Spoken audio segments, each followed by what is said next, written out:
Oman উপকূলে একটি তেলের ট্যাঙ্কারের কাছে রহস্যজনক বিস্ফোরণের ঘটনা ঘটেছে। যুক্তরাজ্যের মেরিটাইম ট্রেড অপারেশন জানিয়েছে, খাসাব উপকূলের কাছে এই ঘটনা ঘটলেও জাহাজের সব নাবিক নিরাপদে আছেন। হরমুজ প্রণালীর নিয়ন্ত্রণ ও জাহাজ চলাচল নিয়ে ইরান এবং ওমানের মধ্যে যখন গুরুত্বপূর্ণ একটি চুক্তির আলোচনা একেবারে শেষ পর্যায়ে, ঠিক তখনই সাগরে এই অনাকাঙ্ক্ষিত ঘটনাটি ঘটল। এর মধ্যেই মধ্যপ্রাচ্য ইস্যুতে সুর নরম করেছে যুক্তরাষ্ট্র। মার্কিন প্রেসিডেন্ট ডোনাল্ড ট্রাম্প জানিয়েছেন, তিনি আপাতত ইরানের উপর বড় ধরনের সামরিক হামলার সিদ্ধান্ত থেকে সরে এসেছেন। ট্রাম্পের দাবি, মধ্যপ্রাচ্যের দেশগুলোর অনুরোধে এবং একটি নতুন চুক্তির স্বার্থে তিনি এই সিদ্ধান্ত নিয়েছেন। এই চুক্তির মাধ্যমে হরমুজ প্রণালী খুলে দেওয়া এবং পারমাণবিক উত্তেজনা কমার আশা করা হচ্ছে।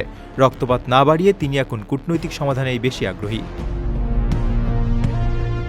তবে যুক্তরাষ্ট্রের কাছে হামলা বাতিলের কোনো অনুরোধ করার কথা সাফ অস্বীকার করেছেন ইরান। বরং তেহরান বলছে, তারা নিজেদের শর্ত এবং আগের সমঝোতা অনুযায়ী এগোতে চায়।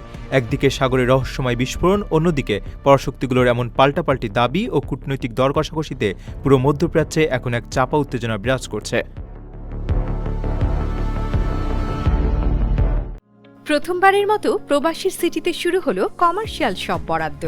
আপনার ব্যবসাকে দিন একটি আধুনিক ও সম্ভাবনাময় ঠিকানা। একই সঙ্গে নিশ্চিত করুন ভবিষ্যতে লাভজনক বিনিয়োগ। সীমিত সংখ্যক কমার্শিয়াল স্পেস এখন বুকিং চলছে।